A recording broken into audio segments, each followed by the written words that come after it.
Badan Meteorologi, Klimatologi, dan Geofisika atau BMKG Maritim Tanjung Perak Surabaya memprediksi anomali La Nina akan berlangsung hingga akhir November ini. La Nina sendiri bukanlah badai, namun peningkatan curah hujan akibat suhu muka laut Samudra Pasifik.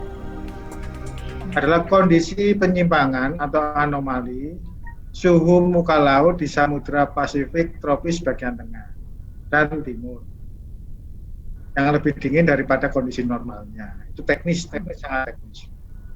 Kemudian poin yang kedua, berlangsung hanya beberapa bulan. Enggak semuanya Mbak, hanya beberapa bulan. Yang dalam hal ini itu adalah 2 bulan, Oktober dan November. Ya. Kemudian siklusnya itu ada tapi tidak bisa dijadikan patokan ya. Ada siklus tapi tidak bisa dijadikan patokan. 2-8 tahun muncul lagi mereka. La Nina pun akan meningkatkan curah hujan hingga 25%. Belum lagi musim penghujan diperkirakan akan terus berlangsung hingga Februari 2021. Karena itu BMKG menghimbau setiap daerah untuk mewaspadai genangan banjir dan longsor di kawasan rawan. Sejalan dengan itu, pemerintah kota Surabaya juga melakukan antisipasi bahkan sejak musim kemarau.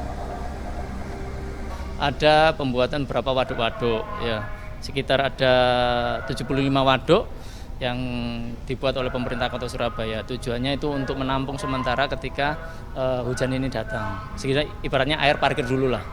Kemudian juga pengoptimalan dari 59 rumah pompa. Ada beberapa rumah pompa yang dinaikkan kapasitasnya, upgrade naik kapasitasnya, sehingga nantinya diharapkan dengan kenaikan kapasitas ini bisa menarik air ini lebih cepat untuk dialirkan ke laut. Tentunya laut ini kami tutup dengan adanya pintu-pintu air, sehingga ketika air rob pasang itu air laut tidak masuk ke sungai. Jadi air hujan itu mengalir ke sungai, kita pompa, kita tarik, kita lempar ke laut dengan pintu air yang ditutup, sehingga tidak ada air laut yang masuk ke kota. Namun upaya ini pun ternyata harus ditambah oleh beban sampah. Yang namanya rumah pompa ya, dominansi pekerjaannya seharusnya adalah pengaturan debit air, terutama saat ada genangan maupun banjir. Namun kenyataannya karena masih banyaknya masyarakat yang membuang sampah di sungai, maka dominansi pekerjaannya adalah ngurusin sampah. Tak kurang dalam 1 hari, pemerintah kota Surabaya ini mendapatkan sampah-sampah dari saluran air ini puluhan dump truck. Dan semuanya harus diurus 24 jam. Para petugas gabungan dari Dinas Pekerjaan Umum Bina Marga dan Pematusan serta Dinas Kebersihan Ruang Terbuka Hijau inilah yang setiap hari berjibaku membersihkan sampah. Diatur bekerja bergantian dalam 3 shift dalam sehari, mereka menggunakan alat berat maupun manual mengoptimalkan kerja rumah pompa maupun kelancaran saluran. Banjir memang tidak hanya faktor cuaca maupun tanggung jawab pemerintah.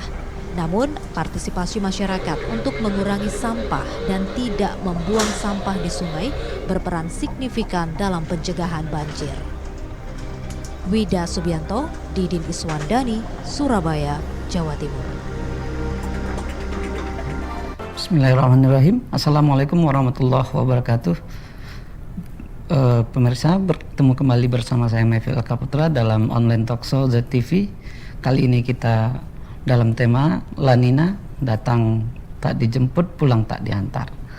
Ya, terakhir kita mendengarkan berita dari BMKG bahwa mulai awal Oktober terjadi anomali di Samudra Pasifik yang orang kenal dengan La Nina. La Nina ini sangat berdampak pada curah hujan di Nusantara, di Indonesia. Banyak yang bencana-bencana yang disebabkan oleh La Nina ini.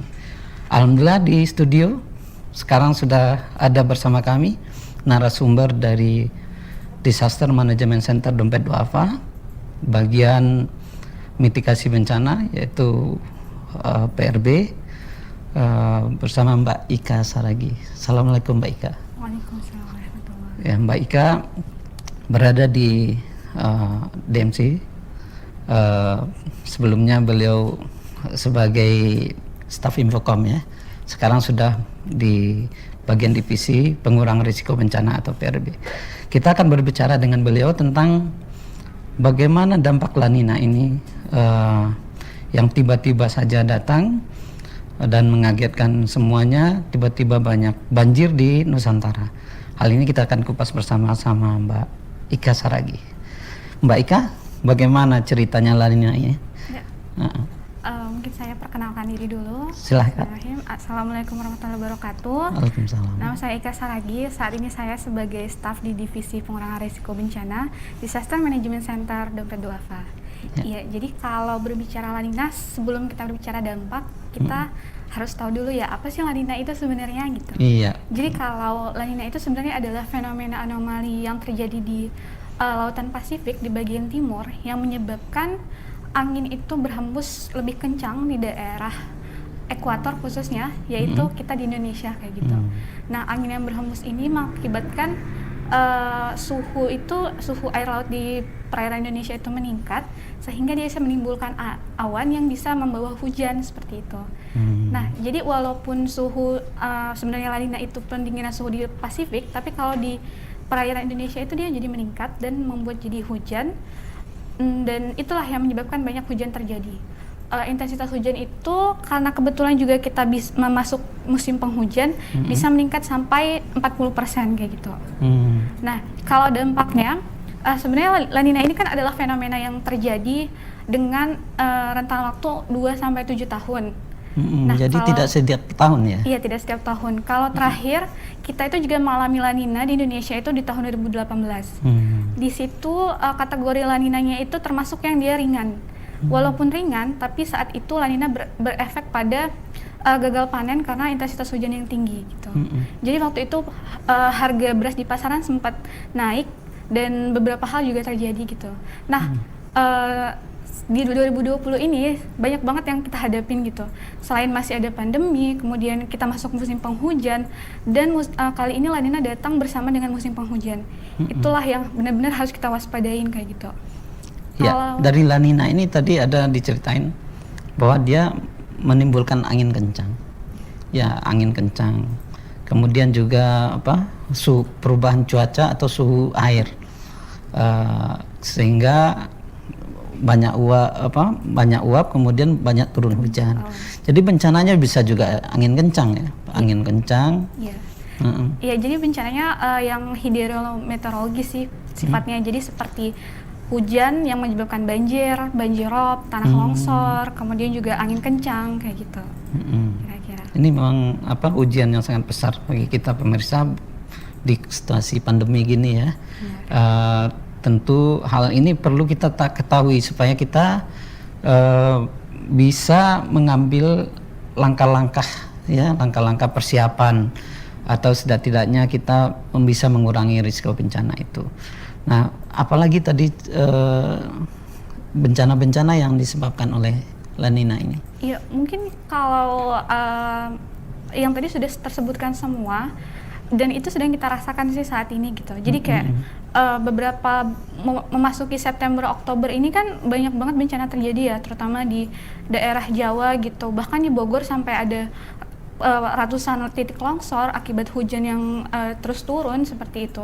Kemudian juga bencana banjir yang juga menyebabkan tanah bergerak ataupun misalnya pohon tumbang dan segala macam gitu. Bahkan sesederhana kayak teman saya pulang ke Pamulang kemarin, ada kejadian pohon tumbang sehingga ada kemacetan yang kayak gitu. Jadi itu sih efeknya sudah kita rasakan, dan berhubung ini bersama dengan datangnya musim penghujan, jadi kita benar-benar harus waspada seperti itu. Jadi apa saja yang sebenarnya kalau di tingkat masyarakat ya, dengan kasus-kasus seperti tadi itu tingkat kewaspadaannya apa yang diutamakan? Iya, jadi kalau misalnya itu kita pertama harus paham di mana tempat kita tinggal gitu. Apakah memang kita tinggal di tempat yang memang penuh dengan potensi bencana hidrometeorologi, misalnya sering terkena banjir, atau kita tinggal di tempat dengan kemiringan 30 derajat, berarti apakah ada kemungkinan longsor yang seperti itu? Apakah kita juga tinggal dekat dengan pohon-pohon besar yang kalau misalnya angin datang itu akan mengakibatkan dia akan runtuh yang seperti itu. Jadi kita pertama harus tahu bahwa kita tinggal di daerah yang rawan bencana atau aman dari bencana. Setelah kita mengetahui bahwa ternyata kita tinggal di daerah yang rawan nih gitu, berarti kita bisa melakukan langkah-langkah mitigasi. Misalnya kalau kita tinggal di daerah yang rawan longsor, berarti kita harus melihat apakah tanah itu ada retakan. Kemudian ini kan sudah masuk musim penghujan, apakah dia ada kedengaran suara-suara air yang kayak bergerak di dalam tanah seperti itu. Jadi kita bisa mulai aware sih, benar-benar memperhatikan. Kemudian juga kalau kita tinggal di daerah yang memang langganan banjir, berarti kita harus melihat sungai. Apakah sungai dipenuhi sampah seperti itu. Jadi BNPB juga sudah mengkoordinasikan kepada BPBD di berbagai wilayah untuk menyiapkan masyarakatnya, mulai dari tingkat kabupaten sampai ke kecamatan gitu. Jadi sudah dipersiapkan supaya masyarakat membersihkan gorong-gorong misalnya, atau menaruh atensi pada sumber air yang kayak gitu. Jadi bersama-sama membersihkan dari sampah, biar kalau ada banjir, ada luapan air, tidak menyebabkan banjir seperti itu, tapi bisa teralir kepada laut atau ke sungainya yang dengan baik. Gitu. Nah, kalau seandainya ini warga menemukan, dia sudah tahu di lokasinya, dia jadi dia menangkap kayak tadi ada retakan, terus ada pohon-pohon kayu besar yang ada di sekitar rumah atau di jalanan ke arah mereka tinggal, atau gorong-gorong atau got-got mereka itu banyak sampahnya, itu apa yang, kepada siapa dia harus mengadu? Ya. Nah.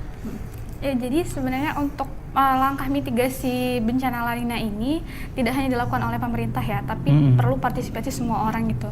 Jadi mungkin kita nggak harus menunggu dari dinas kebersihan nih membersihkan gorong-gorong. Mungkin warga saat ini bisa bersama-sama bergotong royong dengan tetap memperhatikan protokol kesehatan untuk membersihkan gorong-gorong atau membersihkan sungai yang seperti itu. Atau sederhana misalnya menimbulkan kesadaran pada diri sendiri untuk tidak membuang sampah di tempat yang bukan tempat sampah yang kayak gitu. Membuang sampah, memilah sampah itu sudah bisa sebenarnya mulai dilakukan masyarakat gitu. Tindakan sederhana kayak gitu tuh kita mungkin menilainya kayak sepele gitu, tapi kalau semua orang melakukannya pasti itu akan berdampak besar gitu pada keberlangsungan. Arti swadaya ya, swadaya itu penting.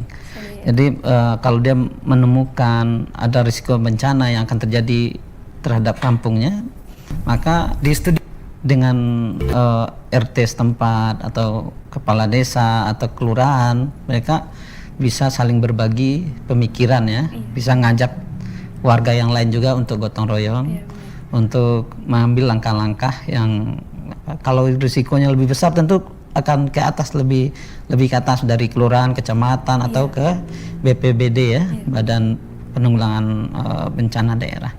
Nah, kalau aksi PRB lah ya, aksi PRB dalam upaya mitigasi bencana ini biasanya apa saja? Iya. Mungkin upaya mitigasi dalam bencana La Nina ini atau yang kesemuanya? Ya bisa kesemuanya dan bisa juga dikhususkan untuk La Nina. Iya, kalau untuk La Nina sih kita nggak bergerak sendiri ya, karena di DMC sendiri ada 3 divisi lain, ada Infocom dan Respons. Jadi kita bersama-sama sih bergerak gitu. Kayak sekarang hari ini teman-teman Respons itu sedang menghadiri apel kesiapsiagaan di DKI Jakarta bersama segenap potensi SAR yang lain kayak gitu.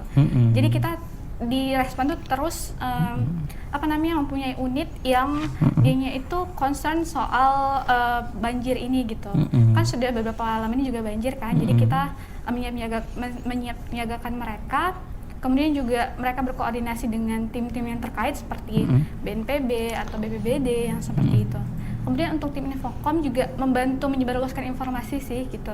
Jadi bahwa akan ada terjadi banjir kemungkinan lebih besar dibanding tahun-tahun sebelumnya yang kayak gitu.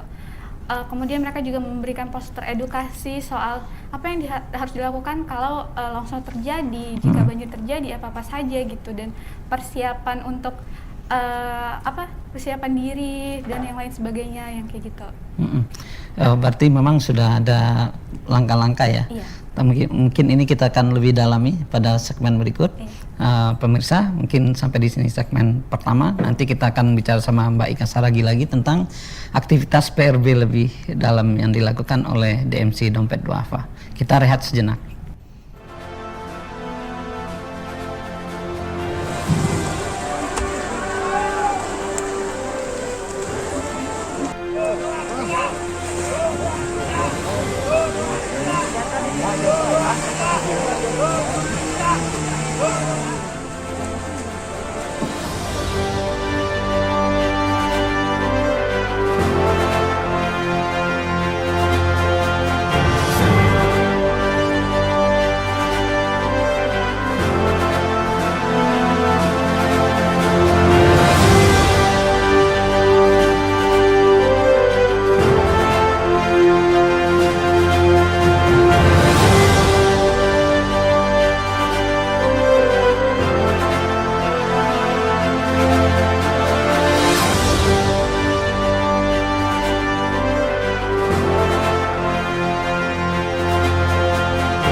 Pemirsa, kembali bersama saya Mayfil Eka Putra dalam online talkshow ZTV dalam tema La Nina datang tidak dijemput, pulang tidak diantar.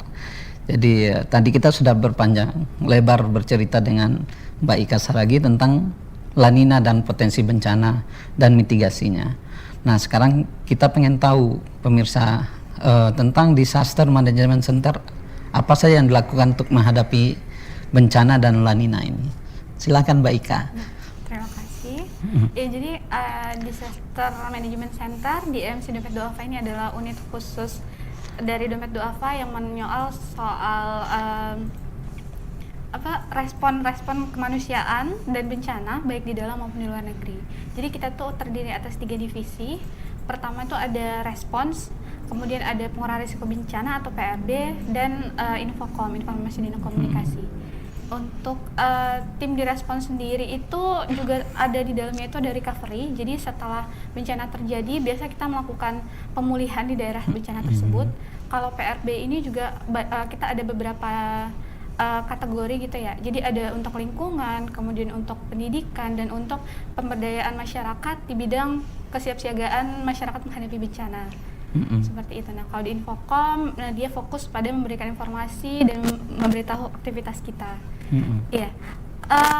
Kalau di respon, jadi seperti yang sudah saya katakan tadi, saat ini teman-teman sudah tergabung di tim kesiapsiagaan banjir Jakarta gitu. Dan kita juga sudah menginfokan pada relawan-relawan kita di komunitas Ayo Tolong yang tersebar di berbagai wilayah Indonesia itu untuk siaga gitu, segera menghubungi kita jika ada banjir yang terjadi. Jadi kita bisa segera melakukan aktivitas di luar daerah, di luar daerah Jakarta juga kayak gitu. Nah, kita juga selalu berkoordinasi, tim respon itu selalu berkoordinasi dengan pihak BNPB maupun BPBD, tim SAR dan yang lain gitu, untuk berpartisipasi membantu masyarakat menghadapi berbagai ancaman bencana hidrologi kayak gitu. Nah, kalau di PRB sendiri, kita lingkungan ini masih baru sih gitu. Kita walaupun masih baru, tapi kita sudah ada beberapa planning yang mau kita laksanakan, yang mudah-mudahan nanti bisa berguna untuk masyarakat gitu. Kalau yang sudah agak lama berjalan itu adalah di pendidikan. Jadi kita tuh rutin memberikan pelatihan kesiapsiagaan kepada masyarakat di sekolah, baik dia tingkat TK, SD maupun sampai tingkat SMA seperti itu. Kemudian kita juga aktif ikut dalam gugus di Satuan Pendidikan Aman Bencana yang digagas oleh BNPB itu, dengan harapan kita bisa memasukkan kurikulum pendidikan bencana ke sekolah-sekolah gitu. Jadi seperti di Jepang gitu ya, mereka kan sudah belajar bencana sejak dini. Jadi kita berharap sebenarnya Indonesia yang berada di kawasan Ring of Fire juga bisa anak-anak sekolahnya belajar soal pendidikan supaya lebih siap masyarakatnya nanti menghadapi bencana seperti itu. Nah, kemudian kita juga ada pemberdayaan masyarakat untuk menghadapi kesiapsiagaan bencana itu. Jadi kita tuh namanya kawasan tanggap bencana ataupun KTB. Nah, di KTB ini kita memilih wilayah yang memang dia punya potensi bencana yang kuat. Kalau saat ini alhamdulillah yang sudah terbentuk itu ada di kawasan Desa Medana di Lombok. Nah, jadi di situ masyarakatnya sudah kita bentuk gugus-gugus siapa yang melakukan apa yang kayak gitu. Jadi kita juga insya Allah akan membangun jalur-jalur evakuasi. Jadi jika Lombok terjadi bencana lagi, mereka sudah lebih siap menghadapinya dan memungkinkan menyelamatkan sebanyak mungkin nyawa kayak gitu. Itu seberapa penting ya ilmu tentang mitigasi bencana ini bagi masyarakat? Iya, sebenarnya ini kalau ibarat kata pepatah itu lebih baik mencegah daripada mengobatin kayak gitu ya. Jadi ini tuh penting banget gitu. Apalagi kita jelas ya, semua kayak orang ilmuwan lah itu bilang Indonesia ini berada di kawasan yang rawan bencana gitu. Jadi daripada kita melulu menghabiskan anggaran untuk memperbaiki yang hancur gitu, sebenarnya lebih bagus kita tuh berfokus pada kesiapsiagaan kita menghadapi kecil resiko kehilangan nyawa atau kehilangan harta benda gitu. Nah, jika kita sudah lebih aware, lebih sadar untuk menyiapkan diri menghadapi bencana, insya Allah kita bisa lihat kayak di Jepang sih gitu mungkin ya. Bagaimana mereka anak-anak TK-nya aja kalau gempa sudah tahu harus apa yang dilakukan gitu. Kemudian sekecil setiap keluarga itu mempunyai tas bencana gitu yang isinya itu adalah uang, tas yang isinya uang, terus senter dan beberapa keperluan minum, terus makanan yang bisa dikonsumsi dalam jangka panjang kayak gitu. Jadi itu tuh kayak apa sih namanya? Itu tuh hal kecil, tapi kalau kita semuanya konsisten melakukan itu bakal berdampak gitu. Pasti bisa menyelamatkan kita dengan banyak hal. Ataupun sesederhana misalnya membangun hunian yang dia mempertimbangkan daerah ini rawan bencana, sepertinya tidak usah bangun di sini deh, di tempat lain aja yang kayak gitu. Oke. Artinya memang menyiapkan masyarakat ya peduli terhadap kalau sewaktu-waktu, kalau bencana kan kita nggak bisa nolak ya. Iya, tapi memperkecil risikonya itu kan bisa ada pilihan buat kita. Gitu. Seperti di Jepang yang Mbak Ika ceritain itu anak kecil aja sudah tahu. Karena memang daerah Jepang itu daerah gempa. Apalagi di Indonesia bukan hanya gempa kan, pegunungan, apalagi sekarang La Nina. Jadi sebenarnya kita harus 3 kali dari Jepang lebih siap ya, lebih siap. Nah, itu menarik sekali tadi tentang kurikulum kebencanaan. Nah, itu kalau itu dijadikan pelajaran wajib itu ya di sekolah-sekolah mulai dari tingkat dini, itu mungkin akan lebih bagus. Nah, apakah PRB-nya Disaster Management Center Dompet Duafa pernah mengajukan kurikulum itu tentu ke lembaga resmi ya. Kalau pemerintah di pendidikan kan dinas pendidikan atau Kementerian Pendidikan. Nah itu bagaimana? Apakah ada proses ke sana? Iya. Jadi kita tidak bergerak sendiri ya untuk mengajukan itu. Kita bersama dengan berbagai lembaga kemanusiaan lain yang tergabung dalam Satuan Pendidikan Aman Bencana itu. Satuan Pendidikan Aman Bencana. Iya, SPAB. Nah jadi saya lupa rentang waktunya, tapi kalau nggak salah akhir tahun lalu kita tuh ada konferensi kayak gitu bersama-sama dengan lembaga yang lain. Jadi kita mengundang anak-anak sekolah. Waktu itu di MC juga ikut kan, anak-anak sekolah untuk apa sih namanya? Untuk supaya aware gitu sama bencana di daerahnya. Jadi waktu itu kita undang yang dari Banten yang tahun 2019 ya yang ada tsunami itu. Nah di situ jadi kita tanya anak-anaknya, apakah kalian tahu kalian tuh dekat dengan daerah yang rawan bencana, apa yang harus kalian lakukan dan segala macam kayak gitu. Kemudian dari situ kita itu salah satu upaya kita untuk apa sih namanya istilahnya mendorong pemerintah supaya mengeluarkan itu tadi apa semacam kebijakan. Iya, kebijakan tentang masuknya kurikulum bencana gitu di sekolah-sekolah kayak gitu. Tapi mungkin juga bisa melalui Dewan Perwakilan Rakyat mungkin. Iya. Jadi Dewan Perwakilan Rakyat nanti yang mengusulkan ke pemerintah untuk bikin semacam aturan atau undang-undang ya khusus sehingga memang dipaksakan dalam tanda kutip untuk dipakaikan di sekolah-sekolah gitu ya. Jadi walaupun kurikulumnya belum ada, tapi kita sebenarnya sudah bergerak sih ke sekolah-sekolah gitu. Kita sudah mengedukasi masyarakat sekolah supaya mereka tahu gitu apa yang mereka harus lakukan. Misalnya nih ya, kayak yang ada di Jogja itu kan dekat dengan gunung api. Jadi kita melakukan apa sih namanya sosialisasi ke sana ke anak-anaknya jika bencana gunung api terjadi apa yang harus dilakukan gitu. Jadi kayak sampai pembentukan nanti siapa guru yang bertanggung jawab mengumpulkan anak-anak, siapa guru yang menunggu anak-anaknya sampai dijemput oleh orang tua yang kayak gitu, siapa menyiapkan papan nama ini kelas berapa gitu. Jadi waktu bencana terjadi orang tua enak jemputnya gitu, sampai menyiapkan rambu-rambu evakuasi gitu. Jadi walaupun kita belum ada kurikulum, tapi udah banyak lembaga yang melakukan gerakan itu ya. Iya. Oh, tapi akan lebih bagus sebenarnya dengan politikal pemerintah untuk jadikan itu sebagai kurikulum di sekolah-sekolah.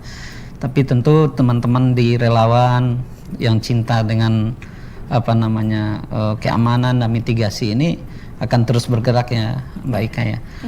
Terus kalau DMC sendiri tadi diceritakan ikut hadir ya di dalam acara apel siaga. Itu peran DMC di sana sebagai apa? Iya. Jadi kalau di sana sih kita banyak lembaga gitu yang hadir ya, lembaga kemanusiaan ya. Nah kalau kita di sana dikasih itu semacam apel saja sih gitu. Jadi belum pembagian tugas karena biasanya sih semua lembaga itu kan rata-rata punya relawan di masing-masing lokasi kayak gitu. Jadi ini cuma untuk memperkuat kesiapsiagaan kita bersama kayak gitu. Jadi acara apel, kemudian ada kata pengantar dari pihak Pemprov dan segala macam. Ya kalau dari DMC kan ada komunitas relawan ya, Ayo Tolong itu ya. Itu informasi-informasi kayak seperti umpamanya ada informasi tentang kebencanaan atau kesiapsiagaan ini, apakah mereka diupdate juga ke teman-teman yang di relawan itu? Iya, jadi kita sebisa mungkin memang melibatkan teman-teman daerah ya, karena untuk pendekatan ke daerah bencana sendiri itu paling tepat dilakukan oleh orang-orang lokal seperti itu. Iya. Jadi teman-teman di daerah selalu lapor misalnya ada kejadian bencana di kayak Gorontalo kemarin itu, jadi mereka lapor ada kejadian di Gorontalo apa segala macam, lalu kita lihat apakah kita perlu memberikan bantuan, apakah ini sudah atau mereka bisa menghandle sendiri yang kayak gitu. Jika kita perlu memberikan bantuan, maka kita akan menurunkan tim dari pusat untuk ke daerah, atau kalau kita percaya teman-teman ini yang dia skalanya masih kecil, maka teman-teman di daerah saja yang menghandle yang kayak gitu.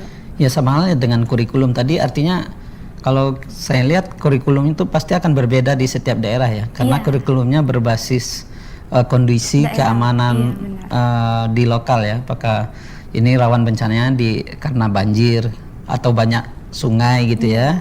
Pasti arahan mitigasinya ke kurikulumnya ke arah bagaimana menyelamatkan diri dari banjir ya kan. Benar. Ya, itu teman-teman relawan juga ikut terlibat dalam hal ini.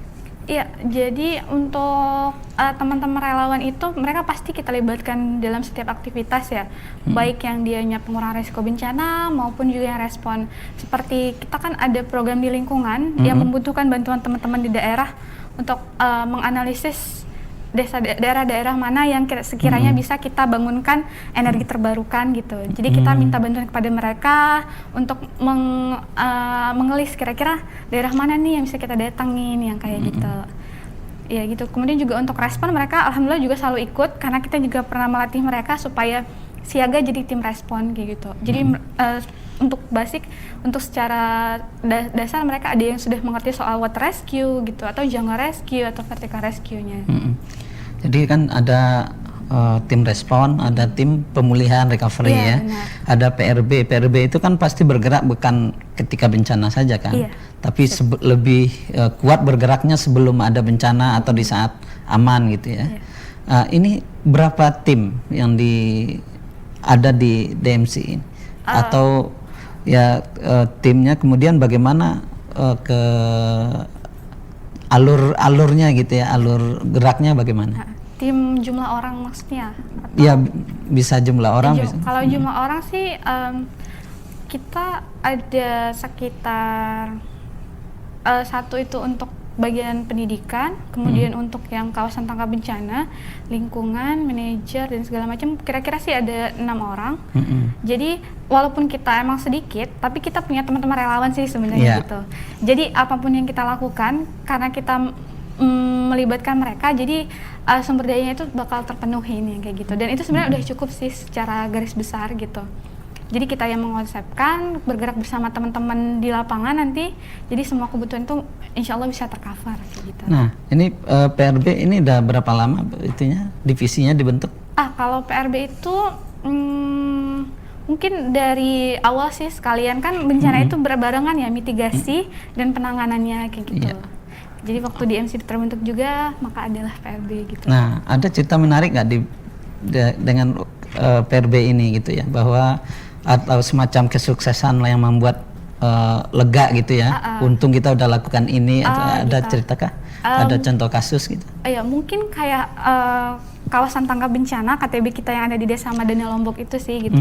Jadi kita udah sampai meraih apa ya istilahnya ya, sertifikat lah gitu dari IAGI, Ikatan Ahli Geologi Indonesia. Mereka sudah menyatakan bahwa tempat yang kita siapkan untuk teman-teman nanti untuk masyarakat dievakuasi itu memang sudah layak, sudah bebas dari bencana seperti itu. Jadi kita sudah dapat pengakuan dari IAGI, kemudian juga kita sudah membentuk gugus untuk tugas di daerah tersebut seperti itu. Jadi itu adalah hal yang konstan kita lakukan. Itu tuh kalau nggak salah pembinaannya itu hampir 5 bulan lebih gitu. 5 bulan ya? Iya, setelah pasca bencana, jadi kita melihat dulu daerah mana nih yang kira-kira bisa memang berpotensi untuk kita berdayakan kayak gitu. Artinya dengan ada kesuksesan itu ya di satu tempat di Lombok itu bisa di-cloning dong ke daerah-daerah lain. Pasti. Artinya tentu dengan penyesuaian kondisi ya. Nah, itu udah ada langkah pergerakan atau ada rencana seperti itu? Kalau untuk itu mungkin ada, tapi karena bukan saya yang membidangi, jadi saya nggak bisa mengatakan di mana gitu. Tapi pastinya ada gitu. Sekarang juga kita sedang fokus lagi ke pemulihan di Palu gitu. Karena Palu walaupun sudah 2 tahun berlalu masih banyak yang tinggal di barak, masih banyak yang tinggal di tempat yang tidak layak gitu. Jadi kita mau insya Allah akan membangun lagi hunian untuk mereka gitu. Sekaligus kita juga sudah melakukan sosialisasi kesiapsiagaan ke masyarakat Palu gitu. Nah insya Allah nanti mungkin kita bisa membentuk KTB juga di kawasan ini. Gitu. Karena memang bencana itu bisa berulang ya? Iya, tentu saja gitu. Karena kalau dia kondisi geografisnya memang daerah yang rawan bencana, jadi mau nggak mau kita memang harus menerima bencana itu kembali terjadi gitu. Sesederhana misalnya kita dekat di Jogja nih, di dekat kawasan Gunung Api ya, itu pasti kan ada rentang waktu dia akan apalagi meletus lagi kayak gitu. Jadi kayak di Palu udah mulai di ini lagi ya. Iya. Kalau di Aceh kan dulu tsunami besar juga, Sumatera Barat juga pernah gempa besar. Nah, di daerah seperti itu apa memang diperlukan juga Iya, bisa jadi. Daerah kampung tangga bencana itu. Iya. Atau memang seluruh Indonesia harus ada kampung tangga bencana itu? Iya, sebenarnya sih kalau bisa seluruh daerah, seluruh lokasi yang memang dia punya potensi bencana yang besar itu ada satuan gugus yang tangkap bencananya kayak gitu. Sebenarnya juga tidak hanya kita ya, jadi hampir semua lembaga itu juga bahu-membahu nih menyiapkan masyarakat menghadapi bencana gitu. Jadi BPBD juga ada membentuk, BNPB juga gitu, dan dari beberapa lembaga yang lain gitu. Artinya pemerintah juga udah istilahnya udah menyiapkan ini ya. Terus kalau Mbak Ika lihat apa kekurangan yang belum? Mungkin karena belum semua lokasi tercover oleh pemerintah ya, makanya itu diperlukanlah peran lembaga kemanusiaan yang lain gitu untuk bisa menutup celah-celah itu gitu. Dan memang kita harus sejalan bersama kayak gitu. Jadi masyarakat, pemerintah dan lembaga negara itu menghadapi daerah Indonesia yang rawan bencana ini kita harus bersama-sama gitu. Karena kalau cuman satu pihak nih, misalnya dari pemerintah nih yang jor-joran atau dari lembaga kemanusiaan yang jor-joran yang ngasih edukasi, tapi masyarakatnya mungkin masih menyangkal, masih ngatain, saya nggak percaya di sini bakal terjadi bencana lagi, orang kuncinya dipegang sama ini kok gitu kan. Nah itu nggak akan bisa terjadi juga gitu loh langkah kesiapsiagaan kita gitu. Jadi emang perlu pengertian sih sebenarnya dari semuanya. Sebenarnya ada nggak ada harus siap ya? Iya benar, ada nggak ada harus siap. Nggak ada harus siap. Jadi kalau di sekolah-sekolah kan ada ini, ada ekstrakurikuler ya, mungkin bisa diarahkan ke sana mungkin ya, iya. kayak palang merah remaja, pramuka, sispala gitu ya. Iya, benar. Kalau di kampus juga ada mahasiswa pencinta alam gitu kan. Nah ya bagaimana kalau kurikulum itu masuk melalui ekstrakurikuler itu, apakah PRB-nya dompet duafa, DMC dompet duafa juga turun ke arah situ atau bagaimana? Iya bisa juga gitu untuk kalau misalnya belum bisa langsung ke yang informalnya gitu, ke formalnya kita melalui ranah informal dulu gitu. Bisa juga kita juga emang aktif sih berhubungan dengan teman-teman di pramuka gitu. Jadi bersama-sama mereka juga bergerak untuk misalnya merespon banjir atau yang segala macam yang kayak gitu. Ke teman-teman PMI juga yang gitu. Sebenarnya kita selalu jalan bareng sih intinya kayak gitu dengan yang lainnya juga gitu. Apalagi kan kayak perubahan iklim sekarang itu juga memungkinkan terjadinya bencana yang lebih dahsyat gitu. Jadi juga kalau misalnya kita tidak mulai menaruh perhatian kepada perubahan iklim, itu tuh ya nggak akan ada perubahan gitu dengan krisis iklim gitu. Kecuali kalau kita sudah aware sesederhana misalnya kita mengurangin konsumsi pemakaian plastik aja gitu, itu pasti akan berdampak besar pada lingkungan gitu. Jadi kayak La Nina ini juga sebenarnya ya bukan hanya masalah perubahan iklim kan ya yang akan menjadi bencana bagi kita. Jadi perilaku masyarakat juga ya, perilaku pola hidup dan segala macam juga istilahnya berpotensi untuk meningkatkan bencananya tadi kecil menjadi besar. Tapi ini sangat menarik kita bahas. Mungkin pada segmen berikut kita akan dalam ini. Pemirsa, kita istirahat sejenak, kita ikuti pesan-pesan berikut.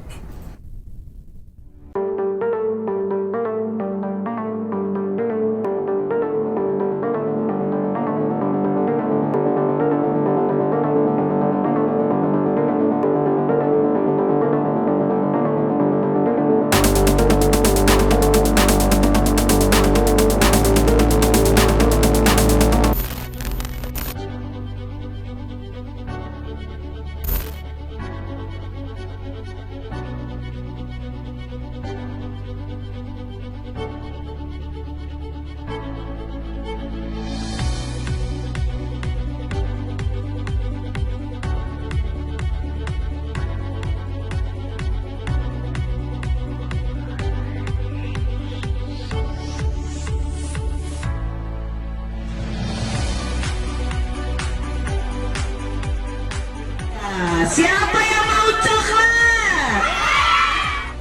Jadi tujuannya untuk melindungi tangan kita dari api. Ya.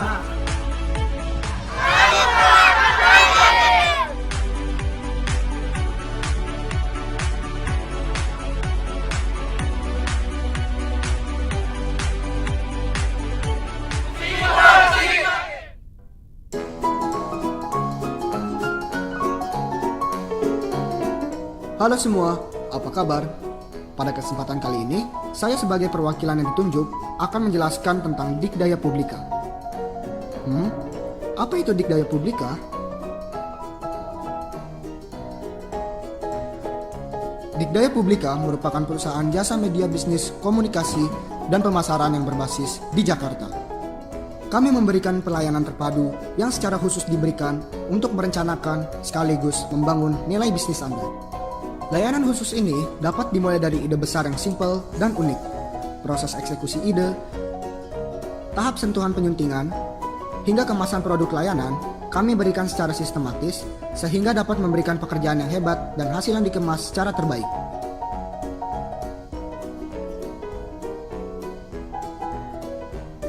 Kami menawarkan berbagai layanan media komunikasi dan pemasaran seperti harapan dan target Anda.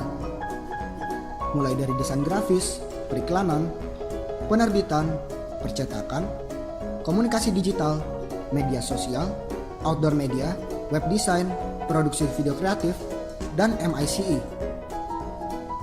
Berikut merupakan contoh produk-produk yang telah kami buat.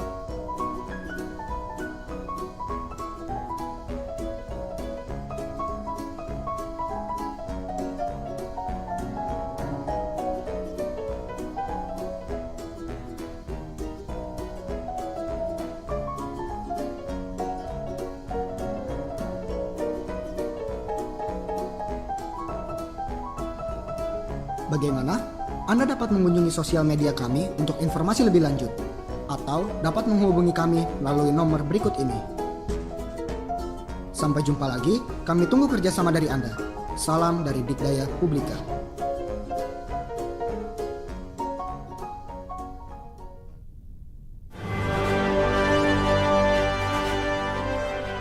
Rusaknya jembatan akibat banjir dan longsor yang terjadi di Kabupaten Cianjur membuat tim respon Dompet Duafa melakukan pembangunan kembali jembatan yang rusak. Hujan deras yang terjadi awal Oktober mengakibatkan Sungai Cisokan di Kabupaten Cianjur meluap. Luapan banjir membuat jembatan terputus. Merespons cepat putusnya jembatan, tim respons kemanusiaan Dompet Duafa Jawa Barat segera turun ke lokasi. Tim respons kemanusiaan Dompet Duafa Jawa Barat diturunkan di Dusun Bima Karya, Desa Karya Mukti, Kecamatan Leles, Kabupaten Cianjur untuk membuat jembatan lingkungan. Dibangun dengan konsep jembatan apung atau rakit. Jembatan dibangun dengan fungsi ganda. Saat air sungai surut berfungsi menjadi jembatan. Ketika air sungai sedang naik, jembatan berubah fungsi menjadi rakit. Menggunakan bentangan tambang sepanjang 80 meter dalam proses kerjanya.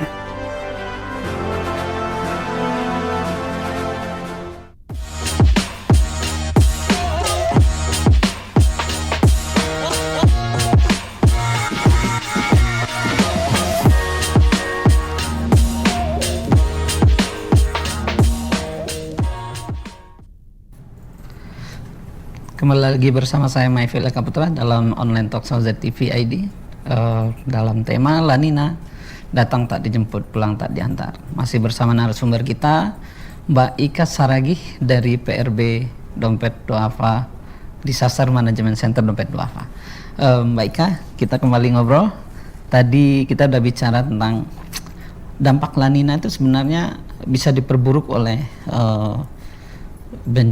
bentuk bencana-bencana lain ya, seperti perubahan iklim, dan tadi Mbak Ika sudah sounding sedikit ya. Mungkin bisa lebih detail ceritanya tentang pengaruh-pengaruh lain yang disebabkan oleh La Nina ini. Iya.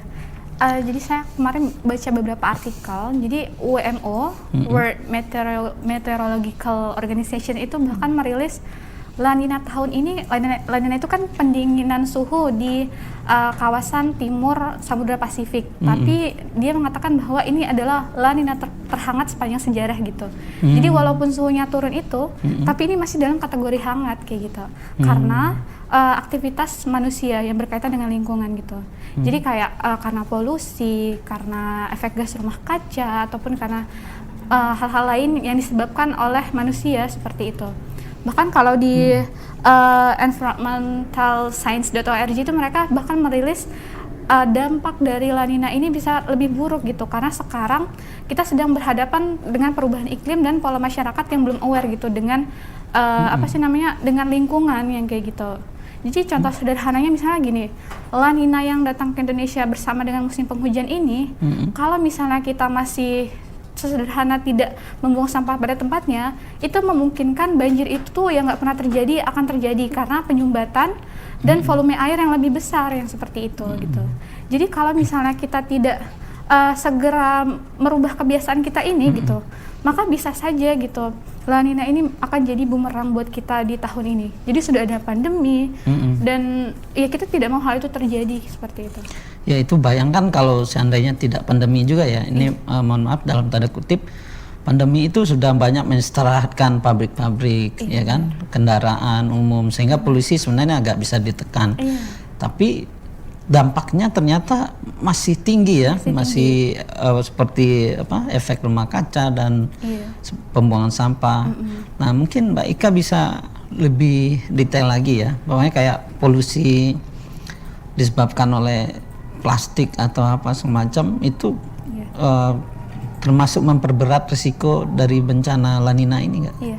Jadi mungkin bumi waktu kita benar-benar lockdown di awal tuh benar-benar lumayan bernafas lega ya, karena 3 bulan kita lockdown itu tingkat indeks pencemaran itu turun gitu.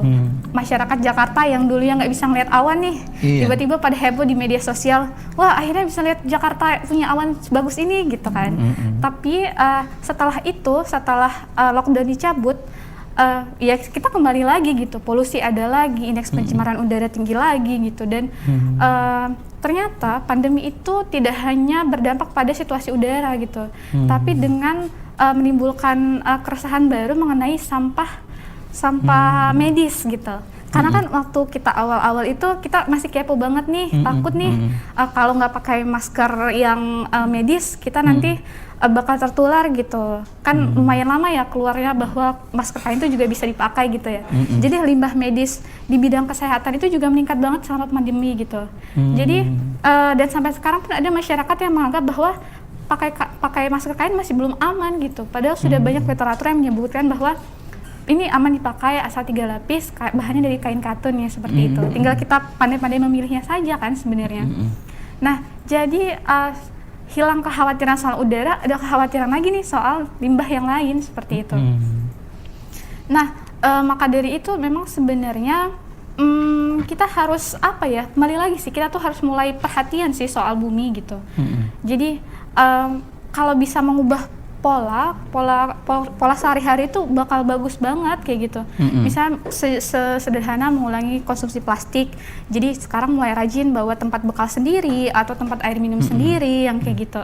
Dibanding dengan harus membungkus makanan yang kita beli gitu. Bahkan kita belum tahu kan higienitas dia di dalam bungkusan itu kayak gitu. Memang paling aman sih adalah kita tuh menyadarkan diri sendiri lah gitu dan orang sekitar kita. Termasuk umpamanya di rumah dibiasakan memilah sampahnya ya. Benar ada sekali. Organik dan non organik gitu. Ternyata tadi ya sangat mengagetkan juga. Kita pikir bahwa dengan adanya pandemi pabrik-pabrik istirahat, kendaraan tidak banyak itu juga alhamdulillah membantu. Tapi bumi tidak tergoncang lagi dengan sampah, dengan limbah ya. Benar. Bahkan kalau kita lihat gitu ya, banyak di berita-berita yang bilang sampah infeksius seperti itu dibuang di pinggir jalan gitu, yang dekat dengan pemukiman warga. Dan ini kan bahaya sekali ya. Kita nggak tahu itu suntiknya bekas pasien COVID kah atau maskernya bekas pasien COVID kah gitu. Jadi juga ada gimana ya? Ada yang masih belum serius gitu menangani sampah infeksius seperti itu. Kemudian juga apakah itu karena terlalu banyak atau bagaimana? Nah, sehingga petugas kebersihannya juga yang tadinya teratur sekarang udah nggak bisa tertib lagi gitu. Nah itu bisa jadi sebenarnya karena sudah terlalu banyak ya dan tempat penampungan mereka nggak cukup gitu. Tapi kan berarti harus ada solusi dong, bukan solusinya dengan membuang itu ke dekat masyarakat, membuang sembarangan ke pinggir jalan yang kayak gitu. Dan kalau kita lihat kan di pemberitaan itu juga ada sanksi ya bagi yang ketahuan membuang sampah di situnya gitu. Nah kalau sebenarnya juga kejadian pandemi ini juga kan tidak hanya berefek di kita di Indonesia gitu, kan juga di seluruh dunia gitu. Bahkan kalau sekarang juga kayak volume sampah di lautan juga limbah infeksiusnya dibuang di situ juga gitu, dan akhirnya menumpuk di lautan yang kayak gitu. Jadi dampaknya luar biasa ya, bahwa sampah medis itu kan racun ya. Iya, benar. Bagi makhluk hidup akan menjadi racun. Kemudian bagi alam juga merusak ya. Jadi limbah karena banyak unsur plastiknya, pastinya ribuan tahun baru bisa terurai kan. Jadi seperti Mbak Ika lagi sampaikan tadi, ini memang perlu kepedulian ya bersama ya. Tapi tentunya kalau sampah medis, tentunya pihak rumah sakit, puskesmas atau lembaga-lembaga yang bergerak di kesehatan lebih mendisiplinkan ini ya, supaya dampaknya tidak terlalu besar, karena masyarakat sudah didera oleh cobaan pandemi, ditambah lagi dengan racun-racun dari sampah medis dan limbah ini. Mbak Ika, ada pertanyaan dari pemirsa kita ya. Mungkin Mbak Ika bisa jawab. Dari Dewi Rosmalia. Kawasan tanggap bencana itu dibuat karena setelah ada bencana atau memang dipersiapkan untuk kawasan yang rawan bencana? Seperti apa konsepnya? Iya. Jadi kalau untuk sementara ini apa yang kita bentuk di Lombok itu masih dia dalam kategori setelah terjadi bencana. Jadi kan Lombok itu di 2018 ya, bulan Juli atau Juni gitu kalau saya nggak salah. Jadi setelah itu kan Lombok itu dia didera gempa dengan kekuatan yang cukup besar ya, banyak juga menelan korban jiwa yang kayak gitu. Jadi kita emang waktu itu membentuknya setelah pasca terjadi bencana, karena kita melihat ada kemungkinan bencana akan terjadi lagi gitu.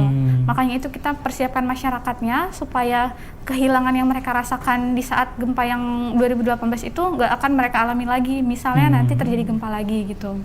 Tapi sebenarnya ada juga kemungkinan kita melakukan kajian terhadap daerah-daerah yang berpotensi bencana tapi belum gitu. Sebenarnya kita juga ada kita buat di Desa Pronojiwo di Jawa Timur, itu dekat dengan gunung, saya lupa yang di Jawa Timur namanya apa ya. Tapi dekat dengan gunung aktif juga kayak gitu. Kita persiapkan masyarakatnya untuk lebih tanggap bencana gitu. Jadi jika gunung meletus, apa yang harus mereka lakukan kayak gitu. Kalau saya bahkan pernah melihat di daerah Yogyakarta itu ada sekelompok masyarakat yang mereka tidak hanya menyiapkan gugus tugas, tapi mereka bahkan menabung gitu. Jadi jika menabung secara swadaya masyarakat, jadi jika bencana terjadi, mereka punya tabungan untuk memenuhi keperluan mereka di saat-saat tanggap darurat kayak gitu. Dan kita sih berharap kita bisa menginisiasi hal yang seperti itu juga nantinya. Ya seperti tas bencana tadi lah, itu sebenarnya sangat menarik kalau memang setiap rumah di daerah-daerah bencana atau potensi bencana itu melakukan itu ya. Tapi tentu isi tas itu apa saja? Iya. Jadi kalau isi tas itu lumayan banyak ya. Pertama yang kita harus siapkan itu adalah dokumen penting. Jadi misalnya KTP, KK, paspor atau yang lain gitu. Kemudian juga baju dan keperluan diri yang kayak gitu. Jadi sikat gigi, terus sabun dan segala macam gitu.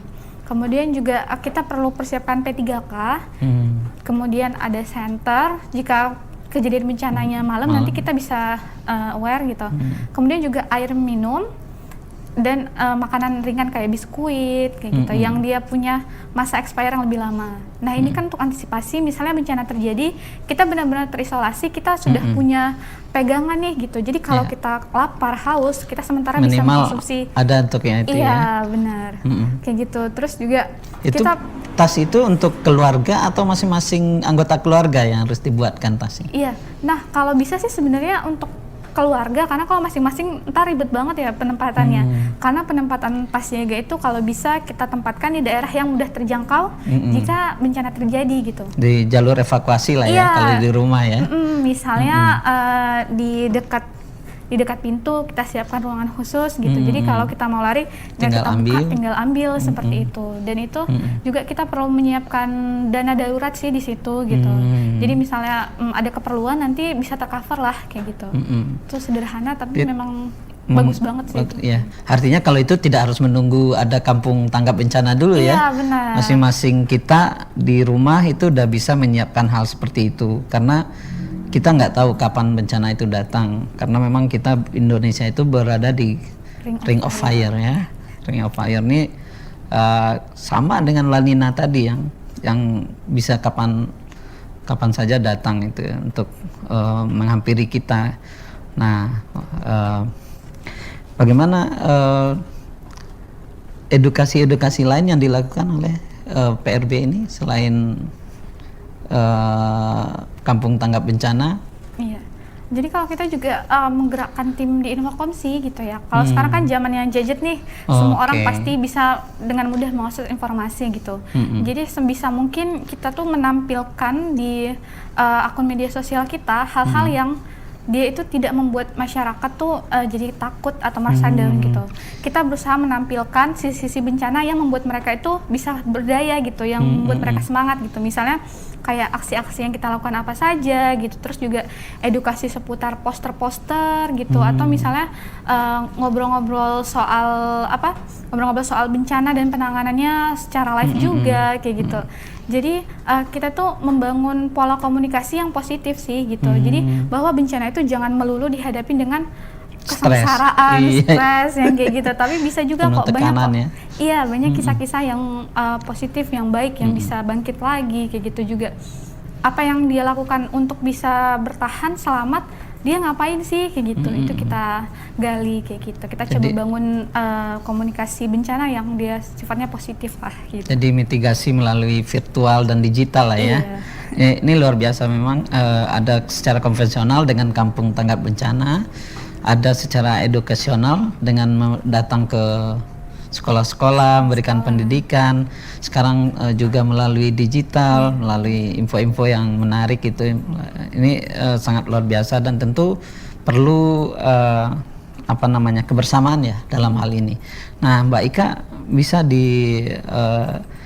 sepanjang yang kita bicarakan tadi bisa disimpulkan diambilkan closing statement tentang La Nina dan bencana dan mitigasinya gitu. Jadi kan di masa di penghujung 2020 ini kita mendapatkan kejutan lagi gitu ya. Sudah kita sedang menghadapi pandemi, kemudian La Nina itu bersamaan datangnya dengan musim penghujan gitu. Dan ini mengakibatkan kita harus meningkatkan kewaspadaan berkali-kali lipat gitu. Jadi seperti yang sudah disampaikan tadi, masyarakat harus mulai aware di mana dia tinggal, aware memperhatikan sekitar kayak gitu. Jadi dia tahu jika misalnya terjadi banjir tiba-tiba dia harus evakuasi kemana kayak gitu. Kalau dari segi ini nanti ada pohon bisa tumbang yang segala macam kayak gitu, harus benar-benar diperhatikan kayak gitu. Terus juga karena tadi La Nina ini juga dipengaruhi oleh perubahan dan kerusakan lingkungan, kita juga harus mulai mengambil langkah untuk merubah kebiasaan gitu. Mungkin ini adalah salah satu pertanda gitu dari Allah, Tuhan semesta alam gitu, bahwa manusia itu udah mulai sangat tamak, sangat serakah gitu untuk pada lingkungan, gak peduli gitu. Jadi ini saatnya kita merubah kebiasaan itu. Bukan hal yang gampang, tapi itu pasti bisa kita lakukan gitu, asal kita emang berniat, kita emang punya pengertian, pasti bakal bisa gitu. Jadi sesederhana mengurangi pemakaian kendaraan pribadi. Kalau sekarang kan juga banyak dibangunkan transportasi umum ya gitu. Mungkin sudah bisa mulai mengambil opsi untuk memakai kendaraan umum. Kalau di musim pandemi berarti kita tetap harus memperhatikan protokol kesehatan yang kayak gitu sih. Luar biasa. Closing statement dari Mbak Ika Saragih. Mudah-mudahan kita semuanya pemirsa ZTV dimanapun berada, kita bisa mengambil hikmahnya, pelajarannya, bahwa kita harus siap aman, ada bencana atau tidak ada bencana, kita harus siap untuk aman.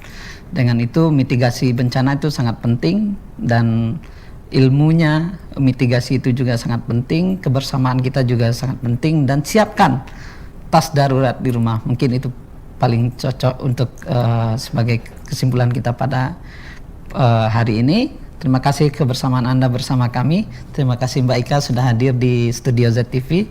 Pemirsa, jangan lupa memakai masker, tetap jaga kesehatan, tetap jaga jarak.